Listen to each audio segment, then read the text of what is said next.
حضرت سالبہ بن عبدالرحمن میرے کریم محبوب علیہ السلام کے صحابی ہیں، غریب ہیں۔ غربت بڑی اعلیٰ چیز ہے، ہاں غریبی بڑی نعمت ہے، یہ آزمائش ہے، اس میں کوئی شک نہیں، لیکن قیامت والے دن پتہ چلے گا جب غریب چھلانگ لگا کے جنت میں داخل ہو جائیں گے۔ اور امیر تو کھڑے ہیں نا، میرے نبی پاک نے حضرت عبدالرحمن بن عوف کو، حضور صبح صبح اٹھے تو نبی پاک کی آنکھوں میں آنسو تھے، فرمایا میرے عبدالرحمن بن عوف کو بلاؤ۔ حضرت عبدالرحمن بن عوف آئے تو حضور نے سینے سے لگا لیا، نبی پاک کھول کے روئے، یا رسول اللہ حضور کیا ہوا؟ فرمایا عبدالرحمن رات میں نے خواب دیکھی ہے، سارے جنت میں چلے گئے، تو پیچھے رہ گیا، تو پیچھے رہ گیا، میں کھڑا تیرا انتظار کرتا رہا، میں تیرے بغیر جا نہیں سکتا تھا، پھر تو آیا ہے تو تیرا سارا وجود پسینے سے بھیگا ہوا تھا۔ حضرت عبدالرحمن بن عوف تڑپ کے روئے، قدموں پہ سر رہا، حضور میری غلطی۔ فرمایا یار تیرے پاس مال بڑا ہے، تجھے حساب دیتے دیتے لیٹ ہو گئی، تیرے بیگ کھل گئے، تجھے حساب دینا پڑ گیا، تو لیٹ ہو گیا، میں پریشان ہو گیا۔ حضرت عبدالرحمن ابن عوف نے 100 گھوڑا مال اوپر رکھ کے حضرت عبدالرحمن نے حضور کی بارگاہ میں پیش کیا، کہا یا رسول اللہ یہ۔ اور پتہ ہے ایک دن کیا ہوا؟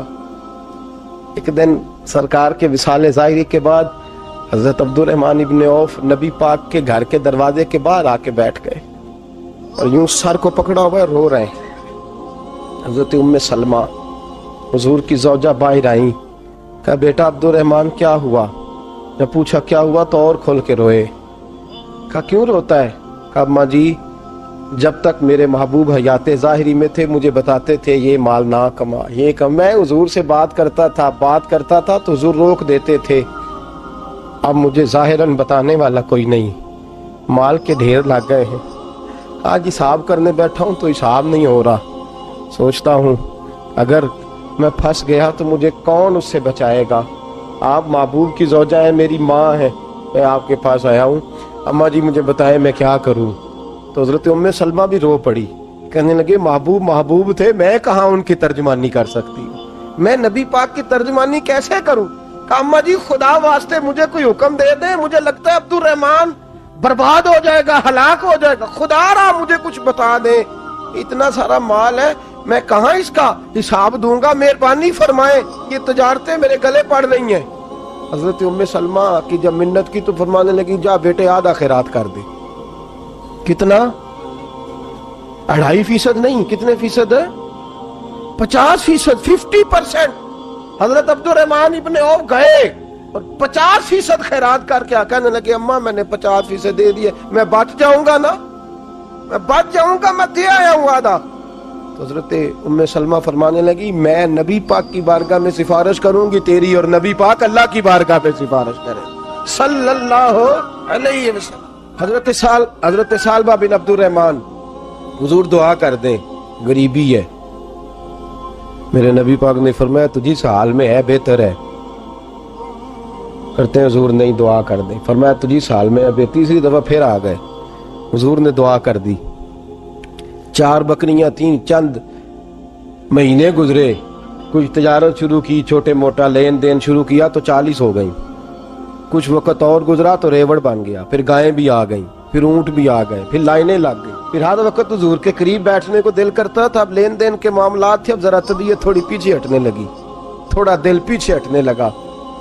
پہلے 5 نمازیں مسجد میں، پھر زور اثر کی چھٹی، میری طرف دیکھو اور دیکھو میں کیا عرض کر رہا ہوں، پھر زور اثر گئی، پھر کچھ وقت گزرا تو مغرب بھی گئی، پھر اتنی بڑی حویلی کوئی نہیں، پھر باہر جا کے مدینے سے ڈیرا لگا لیا، جمعے کے جمعے آتے، زکوٰۃ کا حکم آ گیا 2 ہجری میں، حضرت ابو ہریرہ رضی اللہ تعالیٰ عنہ امیر زکوٰۃ مقرر ہوئے، 5 اونٹوں پر 1 بکری، یہ زکوٰۃ ٹھہری۔ اب جب گئے نا اونٹ گنے اور بکریاں گننے لگے، اوہو 1 کروڑ پہ 2.5 لاکھ، کس نے دیا تھا؟ دعا کس نے فرمائی؟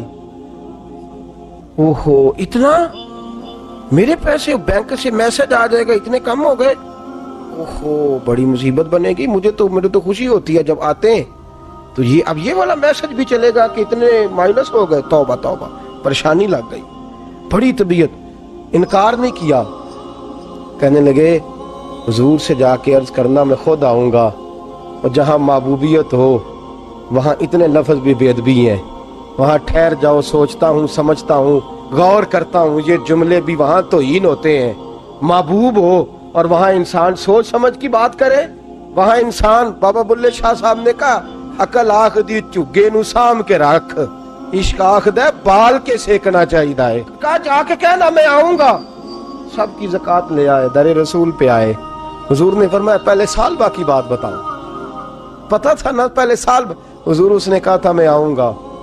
حضرت ابو ہریرہ کہتے ہیں نبی پاک نے ٹھنڈی آہ بھری، آہ ٹھنڈی، فرمایا ہلاک ہو گیا۔ اس کو کہا تھا نہ اس چکر میں ہلاک ہو گیا، ہلاک۔ حضرت ابو ہریرہ فرماتے ہیں دو باریک باریک آنسوؤں کے قطرے بھی میں نے محبوب کی آنکھوں میں دیکھے۔ اپنا ہے نا تو دکھ ہوا، یار میرا اپنا تھا، ہلاک ہی ہو گیا ہے، کدھر چلا گیا ہے۔ ان کو بھی بعد میں خیال آیا، او ہو میں تو غریب تھا، یہ آیا کدھر سے تھا، میں تو غلامی رسول میں آتا گیا تو رب میری عزتیں بڑھاتا گیا، یہ میں کس چکر میں پڑ گیا۔ آئے لائنیں بکریوں کی لائے، حاضر کی، حضور وہ میں نے کہا تھا حضرت ابو ہریرہ سے میں خود آؤں گا، حضور میں خود لایا ہوں۔ فرمایا محبوب نے مجھے تو نہ بتا، میں تو سمجھتا ہوں، میں نے کہا تھا تو میں آ گیا ہوں۔ فرمایا چل اٹھا، دوڑ جا، لے جا۔ حضرت ابو ہریرہ فرماتے ہیں انکار محبوب نے سالبہ کو کیا، لیکن آنسو ابو بکر صدیق کے بھی نکل گئے۔ فرماتے ہیں درد عثمان غنی کو بھی ہونے لگا، تڑپ مولا علی بھی گئے۔ فرمایا جا لے جا، نہیں چاہیے تیرے پیسے۔ فرماتے ہیں سالبہ نے ہاتھ باندھے، کہا محبوبہ غلطی ہو گئی، حضور مجھے، فرمایا تجھے کہا نہ تیرے نہیں چاہیے، نکل جا۔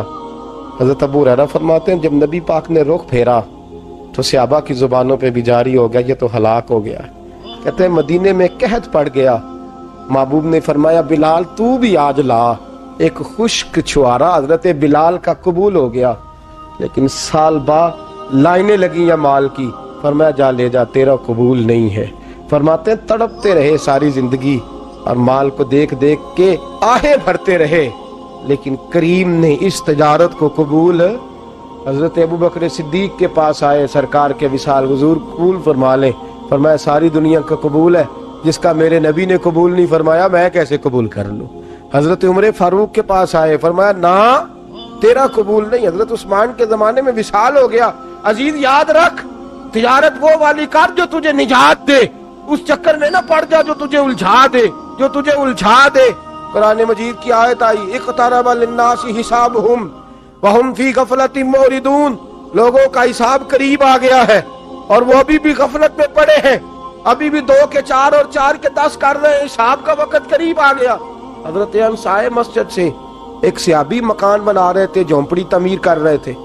حضرت انس کو پریشان دیکھا، کہنے لگے انس خیر تو ہے، کوئی نئی آیت تو نہیں آئی؟ تو جناب انس کہنے لگے آیت تو آ گئی ہے، رب نے کہہ دیا کہ حساب قریب آ گیا، تیاری کر لو۔ جھونپڑی بنا رہے ہیں، محل نہیں، جھونپڑی بنا رہے تھے، ابھی دیوار کچی مکمل نہیں ہوئی تھی، ہاتھ جھاڑ دیے صحابی نے۔